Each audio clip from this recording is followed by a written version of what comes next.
Hello everyone and welcome back to our channel. So today we are going to discuss a very important topic which is known as space and time complexity. The contents of today's video are going to be what is an algorithm, algorithm analysis, algorithm complexity, asymptotic analysis and asymptotic notations. So let's start with our video. So what is an algorithm? An algorithm is a process or set of rules or steps required to perform calculations and other problem-solving operations. So basically, there are some steps which are required to approach or solve a particular problem during its problem-solving operations. It contains finite set of instructions which are being carried in a specific order to perform a specific task. So it is basically the logic of approaching the problem or finding a solution for the problem. So let's see an example. An algorithm to make lemon juice. So first of all, we'll cut the lemon in half. Then we'll squeeze the lemon into a container. Then we'll add 2 tablespoons sugar in it. Then we'll add water in it and stir till the sugar dissolves. And then store it in a refrigerator for some time. So similarly, we'll approach any problem by a finite set of instructions which are going to be applied in a specific order. So our next topic is algorithm analysis. So basically there are 2 types of algorithm analysis. The first one is priori analysis. Priori analysis is the theoretical analysis of an algorithm which is done before implementing the algorithm. Priori analysis is language independent and hardware independent. Efficiency of an algorithm is measured by assuming that all the other factors, for example the processor speed, are constant and have no effect on the implementation. The other type of analysis is posterior analysis. Posterior analysis is a practical analysis of an algorithm. The practical analysis is achieved by implementing the algorithm using any programming language. In this analysis, actual statistics like running time and space required are calculated. So our next topic is algorithm complexity. Now suppose X is an algorithm and N is the size of the input data. The time and space used by the algorithm X are the 2 main factors which decide the efficiency of X. So the first factor is the time factor. Now time factor is measured by counting the number of key operations such as comparisons in the sorting algorithm or the comparisons which we make in a searching algorithm while we are searching for the element which the user wants to know. The another factor is the space factor. Now space is measured by counting the maximum memory space required by the algorithm. So the complexity of an algorithm, that is the function of n, gives the running time or the storage space required by the algorithm in terms of n as the size of input data. Now what is space complexity? Space complexity of an algorithm represents the amount of memory space required by the algorithm in its life cycle. So the space required by an algorithm is equal to the sum of these following 2 components. The first component is the fixed part, that is the space required to store certain data and variables. That is the simple variables which we use like int I or int j or something like that in C and normally in Python and other languages. The other part is the variable part, that is the space required by variables whose size depends on the size of the problem. For example, the dynamic memory allocation, the recursion stack space, and etc. Now following is a simple example that tries to explain the concept. Now consider this example. There is an algorithm that calculates the sum of 2 numbers. Now C is another variable which is equal to the first variable A plus the second variable B plus a constant, that is 10. Now here we have 3 variables A, B and C and 1 constant. Hence, the space complexity of this algorithm will be 1 plus 3 since there is 1 constant and 3 variables. Now space depends on data types of given variables and constant times and it will be multiplied accordingly. Now what is time complexity? The time complexity of an algorithm is the amount of time required to complete the execution of that algorithm. The time complexity is mainly calculated by counting the number of steps to finish the execution of that algorithm. For example, addition of 2 n-bit integers takes n steps. Consequently, the total computational time required is equal to C into n, where C is the time taken for addition of 2 bits. Here we observe that the time complexity grows linearly as the input size increases. Now our next topic is asymptotic analysis. Now, asymptotic analysis of an algorithm refers to defining the mathematical framing of its runtime performance. Using asymptotic analysis, we can conclude the best case scenario, the worst case scenario, and the average case scenario of an algorithm, which we are going to see in detail in the further video. Asymptotic analysis is input bound. That is, if there is no input, it is considered to work in a constant time. Asymptotic analysis refers to computing the running time of any operation in mathematical units of computation. So basically, asymptotic analysis is the analysis of the efficiency of any data structure. Now, how to find the time complexity? The measuring of the actual running time is not practical at all. So the running time to perform any operation depends on the size of the input which we give to the algorithm. So suppose we have an array of 5 elements as shown here, and we want to add one element at the beginning of the array. Now, to achieve this, we need to shift each element of the array to its right side. So to add an element here, we'll first need to shift each and every element by one block to its right. So suppose each element takes 1 unit of time. So since there are 5 elements currently, it will take 5 units of time to actually insert one element in the beginning. So now how to calculate the function? Now we can compare the data structures by comparing their fn values. For example, here one equation is given, which is 5n square plus 6n plus 12, where n is the number of instructions executed and it depends on the size of the input. Now when n equals to 1, the percent of running time due to each component of this equation is calculated as shown here. So for 5n square, it is the coefficient upon all the coefficients in the equation, sum of all the coefficients in the equation into 100, which comes 21.74%. So similarly, we calculate the percent of running time due to each element of this equation as shown here. Now, from the above calculation, it is observed that most of the time taken is by the constant term here, which doesn't have any variable. But we have to find the growth rate of the function. So let's assume different values of n to find the growth rate of the function. So now from this table, we can observe that as we increase the value of n, the running time of 5n square increases while the running time of 6n and 12 decreases. Therefore, it is observed that for larger values of n, the squared term consumes almost 99% of the time. So as the n square term is contributing most of the time, so we can eliminate the rest two terms. Now usually the time required by an algorithm falls under 3 types. The first type is the best case. It defines the input for which the algorithm takes the lowest time. That is, the best case is the case where the algorithm works at its best, which takes the lowest time to execute. Average case is the one where it takes average time for the program execution.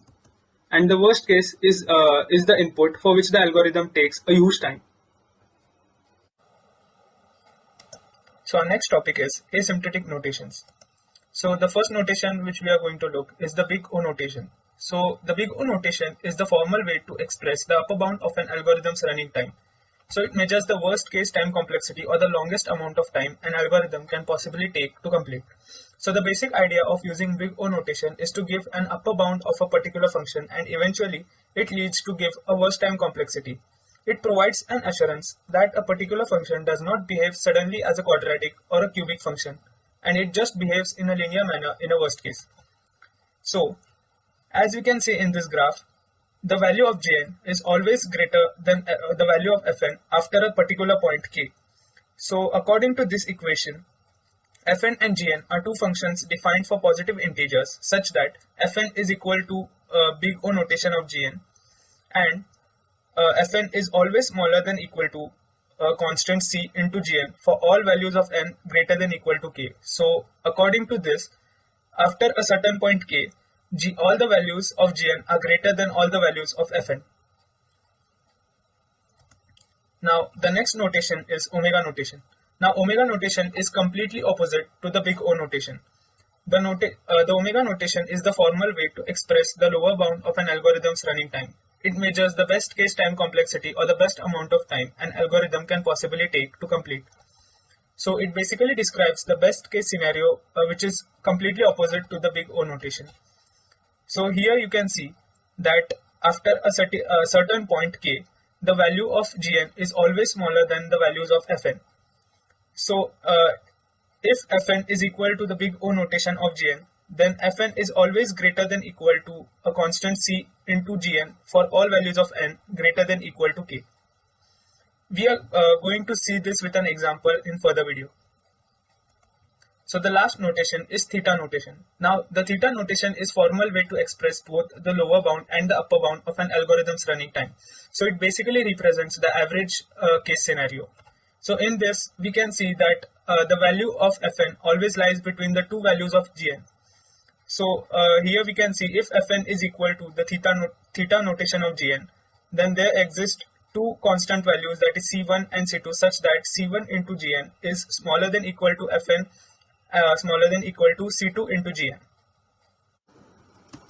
Now let's see some examples for the three notations that we have learned.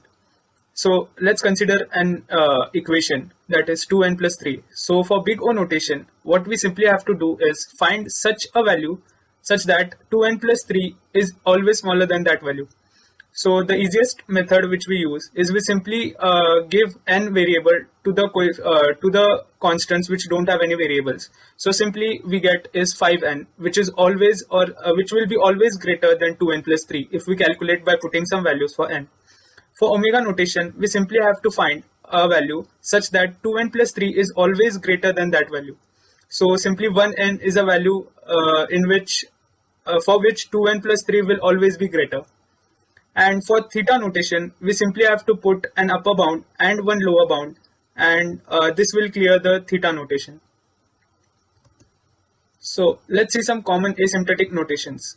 So these are some of the examples of common asymptotic notations, which is constant, logarithmic, linear, n log n, quadratic, cubic, polynomial, and exponential.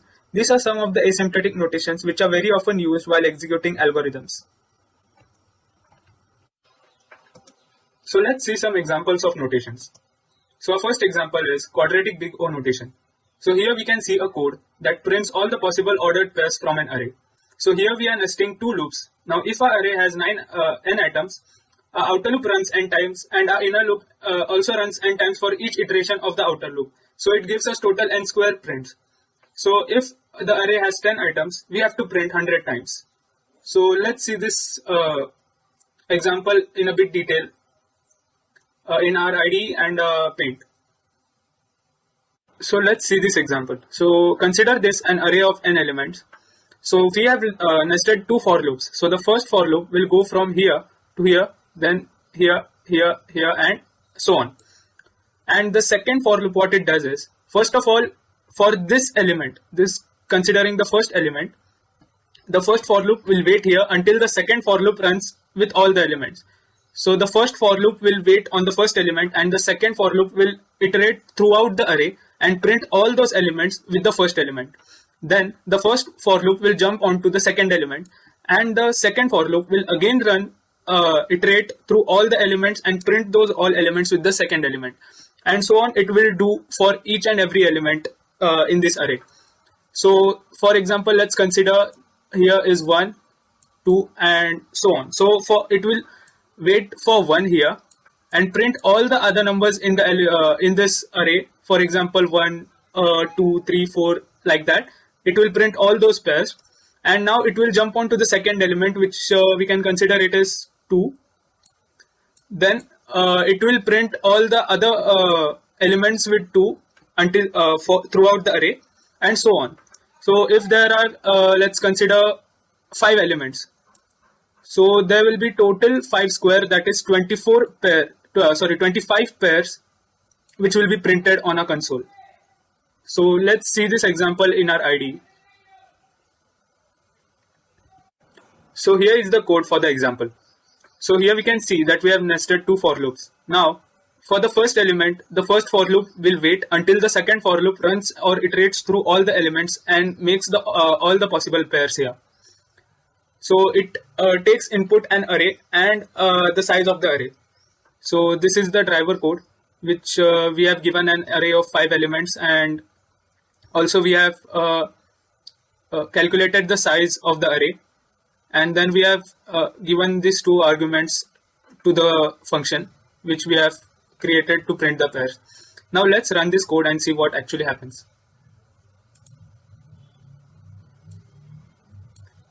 So we can see here that it has iterated total 25 times and printed total 25 pairs of elements.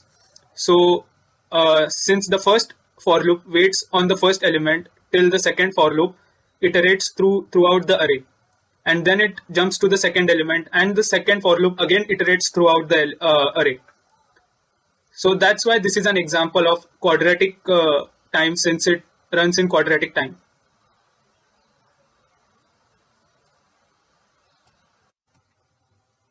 So our next example is logarithmic big O notation. So this is an example of binary search, which we'll be seeing in detail further in this playlist.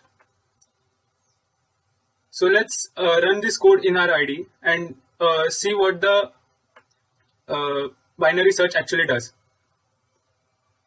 Now let's see what binary search actually does. So first and the most important thing about binary search is that it works only on sorted arrays. That means the elements of the array should be either in ascending order or descending order. So let's consider this array to be in ascending order. So this will be the smallest element and this will be the largest element. And this index is considered to be the lowest or the lower end, and this index is considered to be the higher end. So what binary search will do is it will first add these two indexes and find and divide them by 2 and find the middle element or the middle index. Now it will compare the middle element with the element which we are searching for. Now if this element is higher than the element which we are searching for, then it will be considered as the higher end, and then it will run the binary search again recursively in this part only. And if it is lower, then it will run the binary search recursively in this part. So it will keep doing that unless and until we find the element which we are searching for. Now why this is an example of logarithm? Now what is actually logarithm? So this is an equation which says log 8 to the base 2 is equal to 3. Now what it actually says is that we have to divide 8 at least 3 times by 2 to get 1 as an answer. Just like here. We divided it first time, second time, and third time to get 1. So doesn't it look similar to binary search? And this is the reason why binary search is considered under logarithm notation.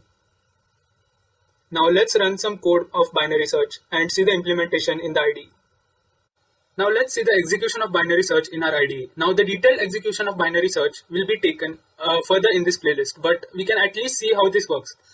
So first of all, we have divided the complete array by 2. Then we are comparing the middle element with, we are not actually comparing the middle element, we are comparing the middle index and the element in it with the number we are searching for.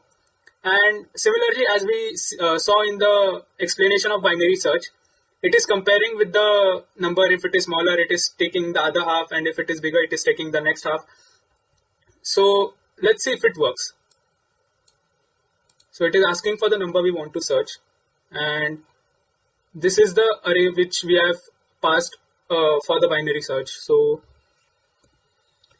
yeah, it has found that element in that array, and it is on the location on the index 4.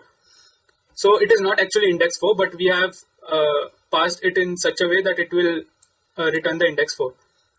So, but we can see here that the array is completely sorted. That means the elements are in ascending order. So this is a point to be noted, that binary search works only on sorted arrays. That means the element should be either in ascending order or descending order.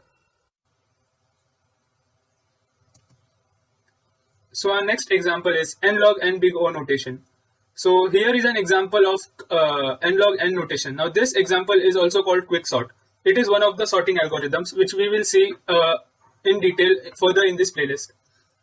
So for now, we'll just run this code and see what it actually does and how and why it is called n log n notation. Now let's see the basic idea behind quicksort. So quicksort is an sorting algorithm. So here we take a normal array of elements and sort it using quicksort. So here we have taken infinity as the last character or last element, just like we take the null character in the string array in C. So what quicksort actually does is, first of all, it considers this will consider this as L, that is low, and this infinity as high. Now first of all, it will take the first element as the pivot element.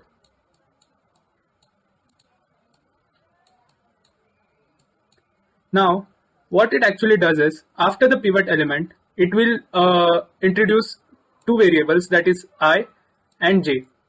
Now I will travel in this direction and J will traverse in this direction. So what they actually does is I searches for greater elements than the pivot element, and J searches for lower elements, the ones which have lesser value than the pivot element.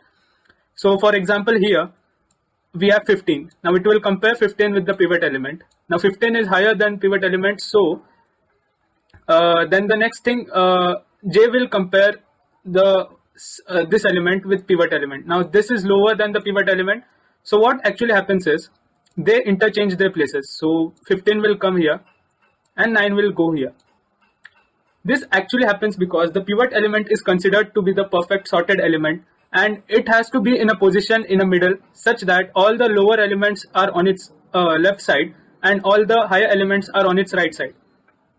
So it will keep doing that with each and every element until I and J interchange their places. Now we have to program it in such a way that they don't actually interchange their positions, because that is not the perfect way to sort an algorithm if J and I interchange their places. Now when J comes at a position after which it cannot find any elements that are lower than the pivot element, now that position is considered to be the sorted position where this pivot element has to be placed. Then we use recursion and sort the other two parts of the array. So for example, if a pivot element comes in this position, this is the perfect sorted position for it. Now the remaining two parts of the arrays are sorted again using quicksort in the same manner. So why it is n log n? So what actually happens is, see, first of all we divide this array in two parts. Okay, so now we get two different arrays. So quicksort actually uses the ideology of divide and conquer. So now we have another array here and another array here.